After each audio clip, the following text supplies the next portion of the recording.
Incwadi kaJona. UJona wokuqala. Izwi likaJehova lafika kuJona indodana ka-Amithayi, lathi, "Suka uye eNineve, umuzi omkhulu, umemeze phezu kwalo, ngokuba ububi balo benyukele ebusweni bami." Kepha uJona wasuka ebusweni bukaJehova ukuba abalekele eTharishishi, wehlela eJopha, wafumana umkhumbi obuya kuya eTharishishi, wakhokha imali yawo, wakhwela kuwo, ukuba ahambe nawo, aye eTharishishi, asuke ebusweni bukaJehova.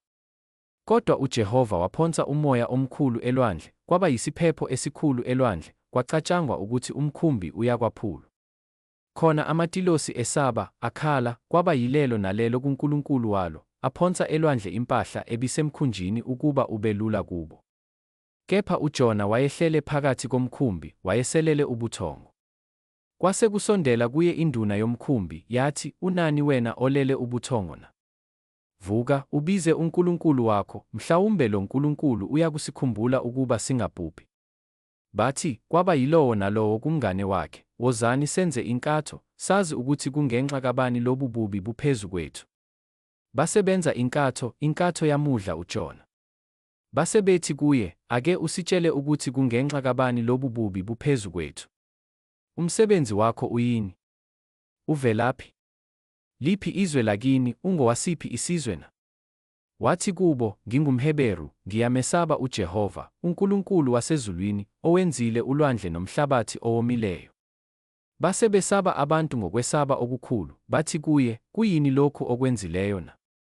Ngokuba base bazi ukuthi ubalekile ebusweni bukaJehova, lokhu ebatshelile. Base bethi kuye, "Siyakwenze njani kuwe, ukuze ulwandle luthule kithina, ngokuba ulwandle luyaqhubeka lube nesivunguvungu?" Wathi kubo, "Ngiphakamiseni, ningiphonse elwandle, bese luthula kini ulwandle, ngokuba ngiyazi ukuthi lesi siphepho esikhulu siphezu kwenu ngenxa yami." Kepha amadoda agwedla ukuba abuyele emhlabathini, kepha ahluleka, ngokuba ulwandle lwaqhubeka lwaba nesiphepho kuwo. Ayesekhala kuJehova, athi, "Siyakuncenga, masingabhubhi ngenxa yalo muntu, ungabeki phezu kwethu igazi elingenacala, ngokuba wena Jehova wenzile njengokuhlosa kwakho." Amphakamisa uJona, amphonsa elwandle, ulwandle lwase lupheza ukufutha. Amadoda ayesesaba uJehova ngokwesaba okukhulu, ahlabela uJehova umhlatshelo, enza izithembiso. UJehova wamisela inhlanzi enkulu ukuba imgwinye uJona. UJona wayesezibilinini zenhlanzi izinsuku ezintathu nobusuku obuthathu. UJona wesibili. UJona wakhuleka kuJehova uNkulunkulu wakhe esezibilinini zenhlanzi, wathi, "Ekuhluphekeni kwami ngakhala kuJehova.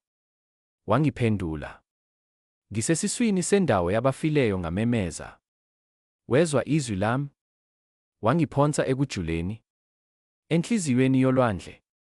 Umfula wangihaqa. Onke amadlambi akho namaza akho adlula phezu kwami. Ngathi mina, ngixoshiwe emehlweni akho. Nokho ngiyakubuye ngibheke ithempeli lakho elingcwele. Amanzi angihaqa kwaze kwaba nasekuphileni kwami. Uthwa lwangikakha. Umhlanga wathandela ekhanda lami. Ngehla ngasemikhawulweni yezintaba. Imigoqo yomhlaba yayisemva kwami kuze kube phakade. Kepha wakhuphula ukuphila kwami egodini. Jehova Nkulunkulu wami. Lapho umphefumulo wami waphela amandla phakathi kwami. Ngamkhumbula uJehova. Umkhuleko wami wangena kuwe ethempelini lakho elingcwele. Abagcina okungumoya nokuyize nje bashiya othembekile kubo. Kepha mina ngiyakukuhlabela ngezwi lokudumisa. Ngigcwalise engikuthembisileyo. Ukusindiswa kukuye uJehova. UJehova wakhuluma kuyo inhlanzi, yamhlanzela uJona emhlabathini owomileyo. UJona wesithathu. Izwi likaJehova lafika kuJona ngokwesibili, lathi, "Suka uye eNineve, umuzi omkhulu, umemezele kulo isimemezelo esikhulu engasikhuluma kuwe." Wayesesuka uJona, waya eNineve njengezwi likaJehova. INineve lalingumuzi omkhulu kakhulu, uhambo lwezinsuku ezintathu. UJona waqala ukungena emzini, uhambo losuku lwaba lunye, wamemeza wathi, "Kusezakuba yizinsuku ezingama40 bese lichithwa iNineve." Abantu baseNineve bakholwa nguNkulunkulu, bamemezela ukuzila ukudla, bembatha izindwangu zamasaka, kusukela kwabakhulu babo kwaze kwaba kwabancane. Kepha izwi lafinyelela enkosini yaseNineve, yasukuma esihlalweni sayo sobukhosi, yakhumula ingubo yayo, yazimboza ngendwangu yamasaka, yahlala phansi emlotheni. Yamemezela, yasho eNineve ngomthetho wenkosi nabakhulu bayo, yathi, makungabikho muntu onambitha utho, nasilwane, nankomo, namvu, bangadli, bangaphuzi manzi, kepha bambozwe ngendwangu yamasaka, umuntu nesilwane. Kukhalwe kuNkulunkulu ngamandla, yebo, kubuyiswe yilowo nalowo endleleni yakhe embi nasebudloveni obusezandleni zakhe. Ngubani owaziyo uma uNkulunkulu engayikubuya, azisole, abuye ekufutheni kwentukuthelo yakhe, size singabhubhi na? Lapho uNkulunkulu esebona izenzo zabo ukuthi babuya endleleni yabo embi, uNkulunkulu wazisola ngokubi owayeshilo ukuthi uyakukwenza kubo, akakwenzanga. UJona wesine.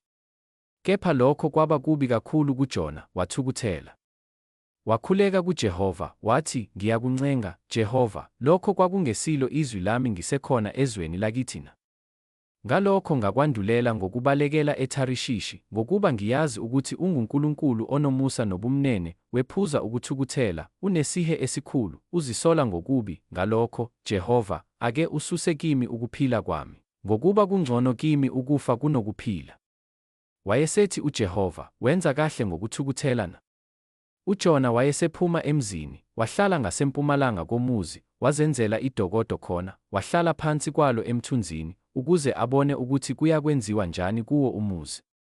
UJehova uNkulunkulu walungisela umhlakuva, wawukhulisa phezu kukaJona ukuba ube ngumthunzi phezu kwekhanda lakhe ukumophula kokubi kwakhe.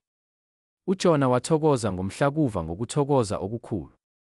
Kepha sekuzakuvela ukusa ngangomuso uNkulunkulu walungisela impehlwa, yawuphehla umhlakuva, wabuna. Kwathi ekuphumeni kwelanga uNkulunkulu walungisela umoya oshisayo wasempumalanga, ilanga lashaya ekhanda likaJona, waba nesiyezi, wazicelela ukuba afe, wathi, kungcono kimi ukufa kunokuphila. Wayesethi uNkulunkulu kuJona, wenza kahle ngokuthukuthela ngenxa yomhlakuva na? Wathi, ngenza kahle ngokuthukuthela kuze kube sekufeni.